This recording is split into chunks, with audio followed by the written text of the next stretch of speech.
Hi, welcome to the 59th session on IBC liquidation process. In this session, I'm going to bring to you a very special case, which is a success story of a liquidator who could successfully complete a liquidation process after facing enormous number of challenges. It's a wide variety of challenges thrown in front of him. How he used his wits, how he actually focused on the work he did, and how he brought this entire case to a successful resolution is what we need to see in this case. I will take you through that. This case also tells you how battery of lawyers from both the parties litigate the cases and how the other party actually tries to mitigate these cases. This case will tell you all about a liquidation, its challenges, and how to face these challenges, how to resolve them, and bring a logical solution to each kind of a problem. So without wasting time, we will go forward to the first slide and the introduction of this very specific case. Firstly, we need to understand the name of the corporate debtor. The name of the corporate debtor is SR Foils and Tissue Limited, SRFTL in short. We call it as a corporate debtor. The CIRP of this company began on August 7, 2017. Mark these dates. It began in August 2017, for which Mr. Anil Kohli was appointed as an IRP. IRP, we understand, is an interim resolution professional who was subsequently confirmed as a resolution professional who will take care of the entire job. As far as interim resolution professional is concerned, his job is only to constitute the COC. After that, he will follow what COC tells him, and COC may change or may confirm him as a RP. After the resolution plan of SRFTL was not approved by the COC or rejected rather, Honorable National Company Law Tribunal, New Delhi, the adjudicating authority in this case, void an order in March 2020, approved liquidation of the company and appointed Mr. Anil Kohli himself as a liquidator. So you can see that Mr. Anil Kohli was initially appointed as an interim resolution professional. After that, he was confirmed as a resolution professional, and after a resolution plan failed, he is confirmed as a liquidator himself. So one man played three roles here. We will see what kind of expertise he used in bringing a logical conclusion to the matter. But before that, we need to understand the issues. We need to understand the background of the corporate debtor. We need to understand the reasons for insolvency, and after that, how did the CIRP begin, what happened during the CIRP, and how it went into liquidation. So we said the liquidator in this case handled crucial and sensitive issues spanning cancellation of lease of main asset of the CD on which the CD was relying, and this was cancelled by our RIICO, which we will explain shortly. That is one issue. There was issues with respect to avoidance transactions, how the resolution professional and liquidator dealt with that, prolonged litigations on different matters including IPR, more specifically trademarks. Plus also there were customs duty issues involved here. There was a fixed deposit with SBI which the SBI was not releasing, which should have formed part of the liquidation estate, and how the liquidator fought against all these agencies, faced these challenges, overcome them, and how he resolved the whole matter is what we're going to see. Firstly, the business profile of the corporate debtor. This case is going to give you a fair understanding of the entire matter. So SR Foils, I'll call it as SR Foils for all our future references without going into details, was incorporated on July 21, 1997. So you can see that a company which is incorporated in 1997 hit a insolvency scenario in 2017. That's when CIRP began. So for 20 years it was conducting business in many ways. What happened during this business? Why did it borrow loans and why did it reach a insolvency scenario? Its earlier name was actually Mrs. RS Hygiene Private Limited, which is registered with the ROC, Registrar of Companies, in the state of Haryana. It was later on converted into a company and a fresh certificate of incorporation was issued in the year 2007. The name of the CD was changed from Messrs. RS Hygiene to SR Coils and Tissue, and a fresh certificate was issued to it in October 2007. So we are saying for 10 years it carried on the business on a different name, and after that it changed its name and obtained a fresh certificate of incorporation. Henceforth, after 2007, it will be called as SR Coils. This is a brief background. It started its operations with aluminium foil production. So while understanding the profile of the corporate debtor, it's important to note when did they start the business. Though the company was incorporated in 1997, they immediately started business with aluminium foil production in financial year 1997 and entered into tissue paper production only in the year 1999. So initially it's foil, after that it is tissue. Therefore you see the whole name, it is called as foils and tissue, right? So initially they started with foil and then added tissue into their business line. Initially, the company was in the business of buying aluminium sheet rolls and paper rolls from market, cut them into desired size and make foils and tissues, packaging and selling them under its own brand name. So what it does is, it buys the bulk paper and foil and then cuts it into different sizes and pieces and markets it on its own brand. This is the basic business, it's more like a trading. Aluminium foils were sold under the brand name Home Foil. These brand names are important, please see them very carefully, because the moment I am saying brand name, it should already strike in your mind that this is an intellectual property right and there can be a trademark and it can be of an immense value if it is done properly.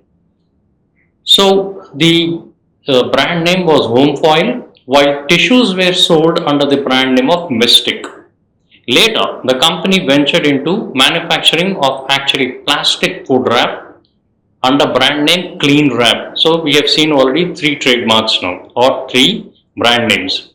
Thereafter, it expanded its product portfolio by installing downstream product manufacturing lines. That means there are many products which are on the similar lines but may not be exactly the same product. So they've added those products as well into the entire product portfolio. Now the business is expanding. In the financial year 2007, so we are trying to understand the reasons why there is a financial crisis. In the financial year 2007, the company set up paper mill as backward integration for tissue paper. I don't know how many of you really understand what is a backward integration. So there are 2 types of mergers possible in the industry, right? One is called as a horizontal merger. Horizontal merger is when 2 competitors merge together to carry on the same business line. The best example for that is Idea and Vodafone merging together to run the cellular network business is called as actually a horizontal merger. Similarly, there is a vertical merger, that is, instead of merging with a competitor, we merge with our supplier or with our dealer. So when we are merging with the supplier of raw material, then we call it as a backward integration, because I am in a trading business. I need raw material for my trading business, which in this case is actually aluminium foil. So I am merging with a company that is giving me raw material. This is called as a backward integration, which is in the nature of a vertical integration basically.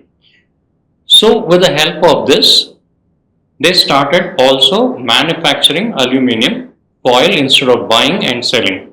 The company achieved a turnover.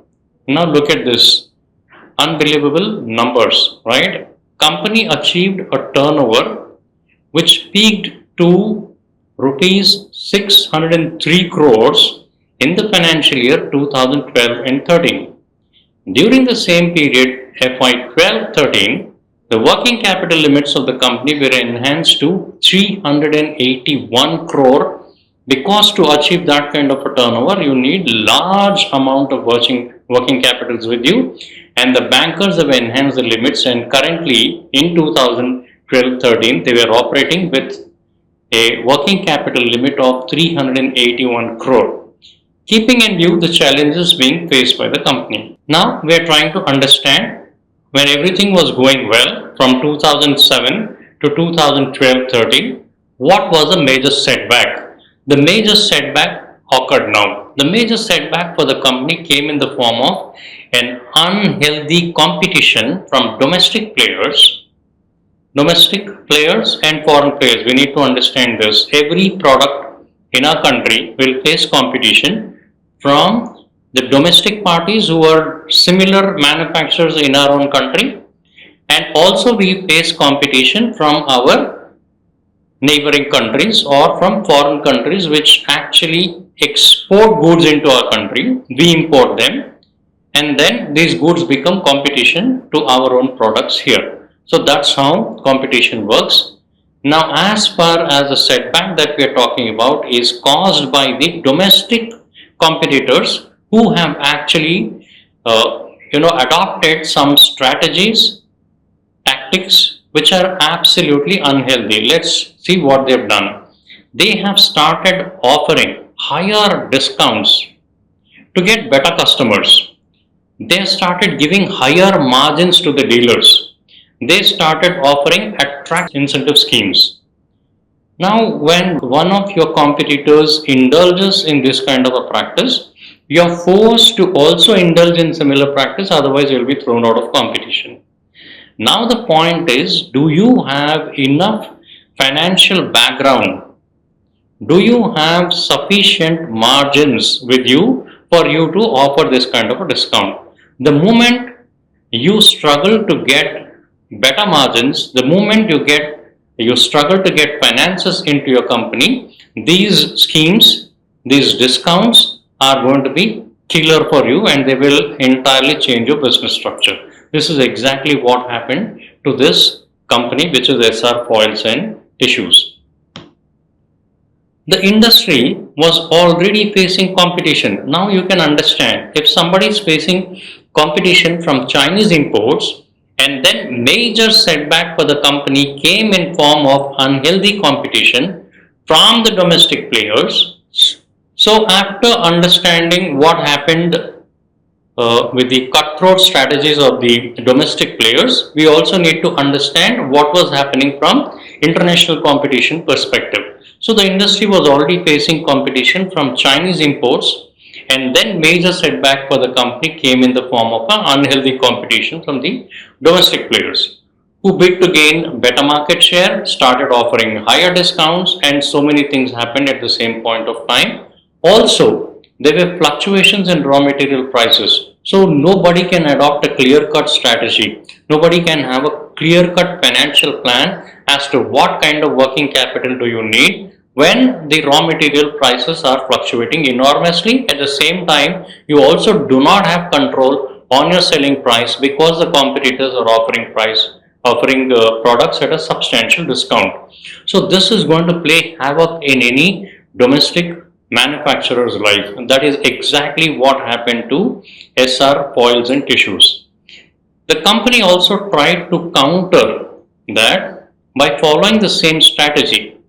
Its sales also increased and peaked to 603 crore, which we've just discussed, but came at huge cost of discounts offered to the dealers. Now understand, strangely, the person or the company which is manufacturing, which is creating the product at a certain cost, is offering these products to the dealers at substantial discounts. Right? The dealer is going to sell the product at a MRP, whereas the dealer is making enormous profit and the manufacturer himself is not able to make any profit. So this is how the dealers are gaining out of the entire scenario, but the manufacturer is not. Now see how one strategy of actually becoming a manufacturer from a trader backfired on SR, right? Oils and tissues. So had you not been a manufacturer, had you been a trader, you would have enjoyed the situation by actually exploiting the manufacturers.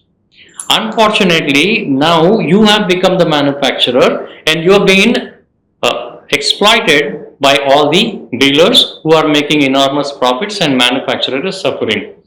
So understand what strategies have what kind of an impact on the company's business. We are very uncertain. At times we believe that these things will change our life dramatically, we will make huge profits, but instead they will have a complete adverse effect on the business scenario and we will start losing money. That's exactly what happened to SR Coils and Tissues here. Subsequently, the company got entangled in a working capital debt trap. That is exactly what I said. One side you need more funds to keep running your manufacturing business.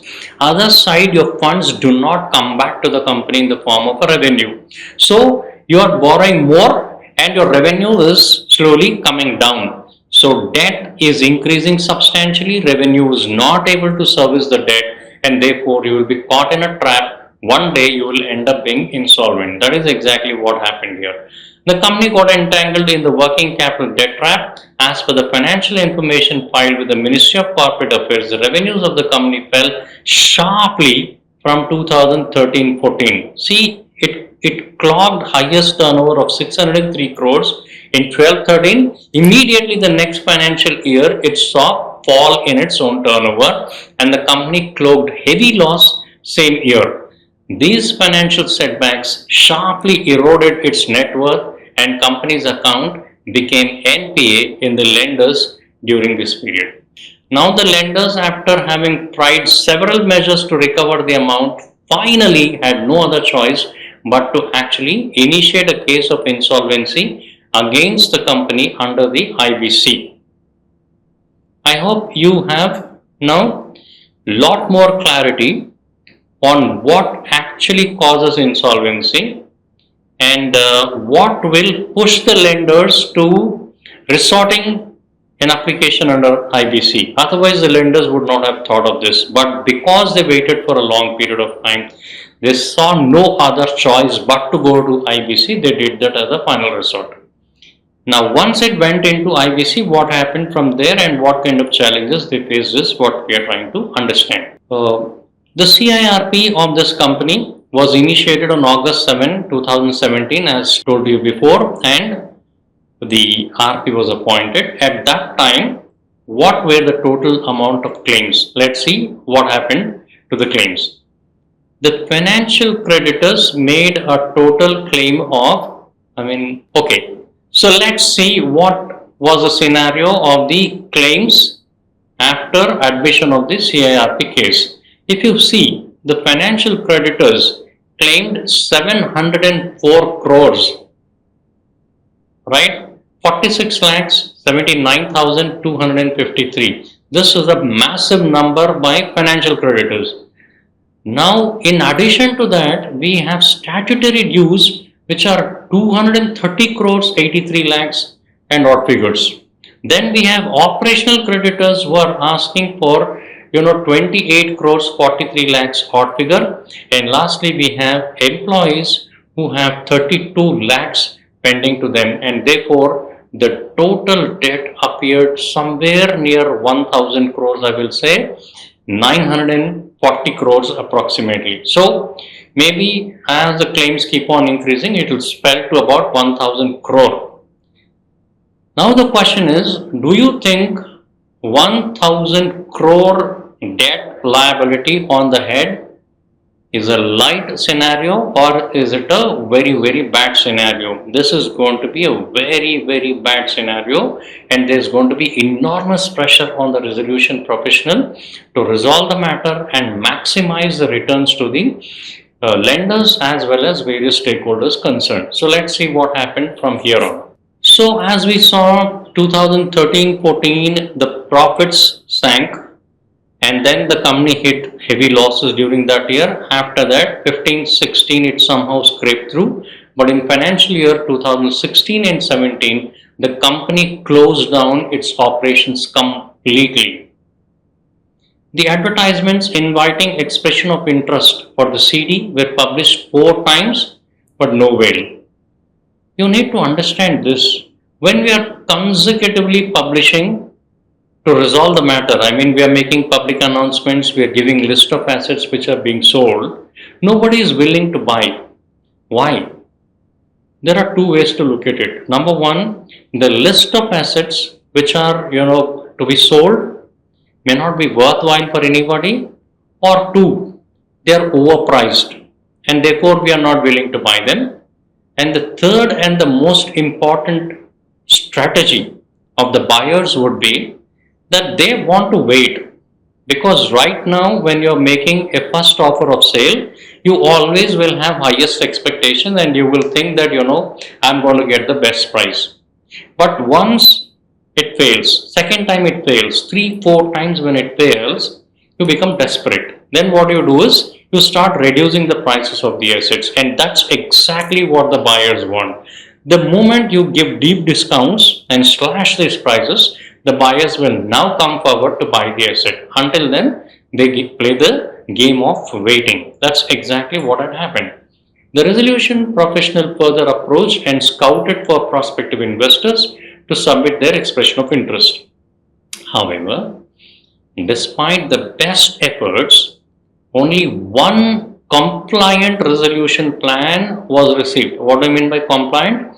A resolution plan which was in accordance with the provisions of section 31-32 of the IBC and which had all the ingredients in it was submitted, which was subsequently placed before the COC for its approval. Then what happened?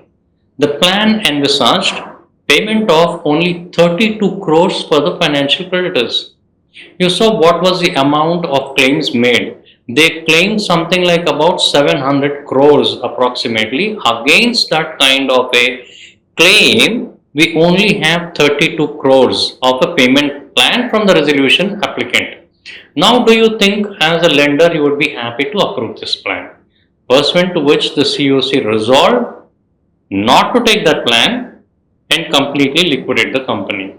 Now see, I will show you towards the end what happened, but right now I want you to understand that 703 crores was the claim by the financial creditors, against which the offer was only 32 crores, and hence they thought it is better to liquidate the company. Now the question is, while you liquidate the company, will you get better money than the 32 crores, or will it be worse than this? Will you succeed at all in getting some money, are the questions that you must keep in mind while we talk about liquidation. So they've decided to go into liquidation. Subsequently, an application under section 33 was filed by the RP before the AA post approval of the COC. That means the COC had made it clear that I don't want to take up this resolution plan. Please go ahead and file for liquidation of the company, and then we will see what will come out of the liquidation. Accordingly, the resolution professional will follow the instructions of the COC and file an application for liquidation. Then what happened from here? The liquidation of this company was initiated by order dated March 4, 2020. Now, initially I told you to please note the timelines. The CIRP began in 2017. Now we are talking about 2020.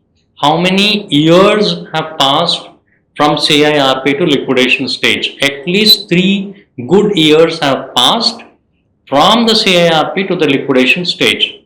Whereas we all understand that the statutory timelines give only 270 days for the resolution professional to close the entire CIRP. Now the question is, if I am not meeting my timelines as a resolution professional, what is the accountability? Am I liable for any actions by the adjudicatory or by the regulator? No. As long as you have a valid reason because of which your process got delayed, you are not liable for any penalty, you are not accountable. And you keep on seeking extension from the adjudicatory authority explaining the reasons for delay. So, however, the resolution process could not be completed because there was no successful resolution plan, and eventually there was a liquidation order passed in the month of March 2020. Now, when do you think the liquidation will be completed? Again, mark my words and note the timeline. When we are saying we commenced the liquidation process LCD is actually March 4, 2020, then liquidation completion date should be what? It should be actually March 3rd, 2021, before which the liquidation process should be completed. Note this and again watch how much time the liquidation had happened, and I'll explain you reasons for delay if any. So, despite the best efforts, only one resolution plan was received which envisaged to pay 32 crores, and hence liquidation was applied for and which was granted in March 4, 2020. Let's go forward. What is happening at the liquidation stage?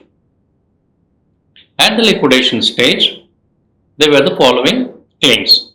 Financial creditors claimed about 107 crores. So let's understand at the time of liquidation what were the claims.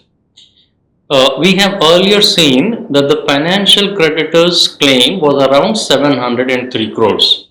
Now when you see at the time of liquidation, the claim swelled to about 1072 crores 61 lakhs 30,328. So 300 crores of further claim is added from the CIRP to liquidation stage, which had seen 3 years of period of time. Now, why did the claim amount increase? Obviously, any wise person can answer this question. Because the financial creditors added interest to their claims, it became 1072 crores in the next 3 years. Also, statutory dues also will keep swelling because there will be more interest and penalty addition by all the parties. Operational creditors increase. So overall, now you can see the claim is about 1160 crores as against 940 crores odd earlier. While the claims kept on increasing, while the RP was struggling to bring the claims together and finalize the amounts and then find a resolution for the scenario, suddenly there was one specific challenge thrown against him by Rajasthan State Industrial Development and Investment Corporation Limited. This board or this state corporation had actually done something very specific which is hurting the entire resolution process. Let's see what had happened. RIICO, which I'll call it as RICO for our future discussions. Okay, so as I said, there was one specific challenge thrown against the liquidator at this point of time.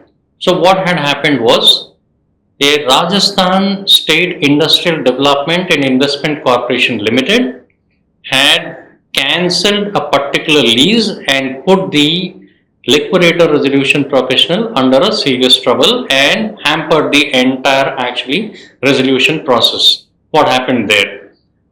I will call this as RICO. This is Rajasthan State Industrial Development and Investment Corporation Limited. For our limited discussion, we call it as RICO.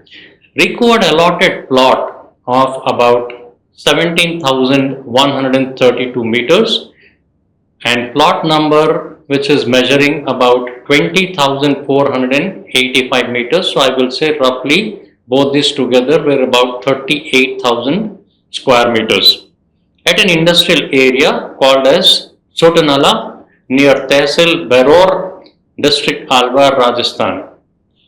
To the CD void execution of two lease deeds which were July 20, 2005 and August 22, 2005. Both were allotted in 2005 on different dates, and these two lease deeds gave large amount of land banks to this company. What happened after that? However, these land banks were leased. Remember, they were not owned by the company, they were leased to it by RICO. For how long? We will remember always that whenever we are talking about lease, being lawyers, we know that lease, the maximum amount of time for which the lease is given is absolutely 99 years, and it is extendable after that. And also granted the permission to mortgage these lands to financial creditors way back in 2011. So basing on this large chunk of land and its mortgage, the company could successfully raise enormous amount of loans. Now, when RICO cancels this lease, what happens is there is a sudden loss of huge assets, and then there is nothing to actually resolve in this whole scenario. When you lose the assets which you're going to sell, from which you get money to pay to the creditors, what do you have now to do with the resolution plan? There is nothing more, and totally a blank scenario for financial creditors, for all other creditors, and more importantly, for the liquidator or RP. So now you see that when such situations hit your head, what is that you should do? You should keep calm and you should try how to resolve this problem. So what did RP or the liquidator do to get out of this scenario is an important question. We'll keep understanding this case. RICO also sent a demand notice in the month of March 2020, which was physically received by the liquidator in 2020, and the sum demanded by RICO was 53,29,000 against the sale proceeds or against the lease extended to them, being the dues payable to them from the sale proceeds of auction. So what they said is, if at all you sell these assets which are leased to you, you will have to pay us 53,29,000 from the sale proceeds, if any conducted, despite being aware of the fact of initiation of liquidation proceedings. To which the liquidator, replied via an email, apprised them that RICO comes under category of operational creditor. Therefore, they are required to submit their claim in Form C, and they cannot send a demand notice randomly. They were also apprised that those properties were mortgaged with the banks, and claims of secured creditors have been filed with the liquidator in terms of the provisions of IBC. Hence, at this point of time, the RICO will not have any right on the property, having legally permitted the company to create mortgages. The company borrowed loans and mortgaged these properties to them, and now financial creditors are actually exercising their security. At this point of time, as RICO, can you exactly intervene and demand a sum of money as a financial creditor? Liquidator or the resolution professional takes a right stand. He says that no, you are not going to be a financial creditor, you are an operational creditor, and hence you actually raise your claim in this specific form, which is Form C. Now let's see what was the reply to this. RICO informed the liquidator again that they had cancelled the lease deeds. Now see, we've raised a demand notice. You replied saying that I have to submit a claim in a specific form. Instead of doing that claim in a specific form, I completely cancelled your lease, and now the assets are no more yours, they come back to me as a lessor. This is a specific challenge faced by the RP or the liquidator. Moreover, RICO also informed that they also initiated proceedings for taking possession of the aforesaid plots under the relevant order. However, order dated June 11, 2020 was neither provided nor served to the liquidator or upon the CD. So now what they are saying is, please evacuate the land. Because I have an order in my hand which is passed by the court, and therefore now the plots belong to me, your lease is cancelled, vacate. As a lessor, when I am quoting that I have an order of a competent court, I am supposed to show that order, basing on which I am seeking eviction.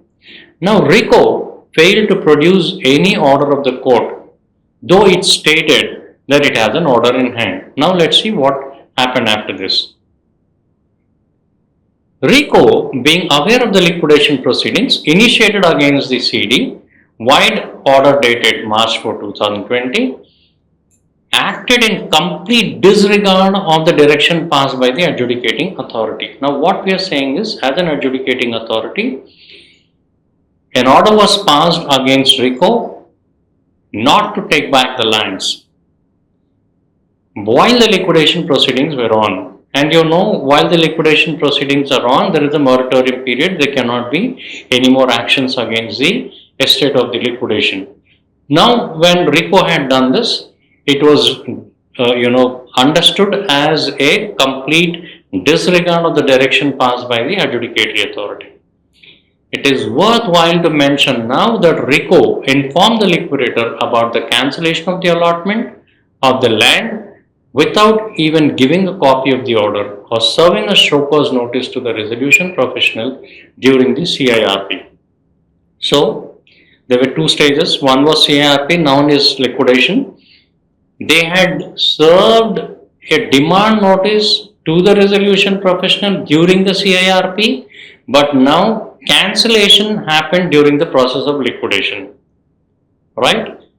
So, there is no nexus. Once you have given a demand notice, there must be a show cause notice for cancellation of the lease, which did not come to the resolution professional or to the liquidator. And then there is a moratorium period, which is because of the liquidation process. In total disregard of the principles of natural justice and also of the moratorium period, the RICO cancelled the lease of two plots given to the SR Coils and Tissues. Now let's see what happened from here on. The liquidator of the CD filed an application and he sought stay of cancellation order. So understand what is the implication of this. When I, as a liquidator, file an application with the adjudicating authority and say that please stay this cancellation order, the moment a stay order is passed, the cancellation order becomes ineffective temporarily. But however, it cannot be made ineffective permanent because the evacuation order and the cancellation order were claimed to be passed with the help of a order from a competent court. So NCLT will not actually get into a dispute with a competent court. Therefore, it can only grant stay. It cannot cancel this order. So the liquidator sought stay on such cancellation order passed by the RICO and consequential order for stay of proceedings instituted by them under the specific act before the competent authority. The copy of the application was also sent to RICO via email dated August 1, 2020. Let's see what happened after this. So, liquidator sought two important reliefs. Number one, he said, I need a stay on the cancellation order passed, and he also wanted a cancellation of the order of evacuation or eviction. These two reliefs being sought by the liquidator. In the next session, we will see what did the adjudicatory authority do and how was the entire liquidation brought to a logical end. This we will see in session number 60, which happens to be the last session of our IBC.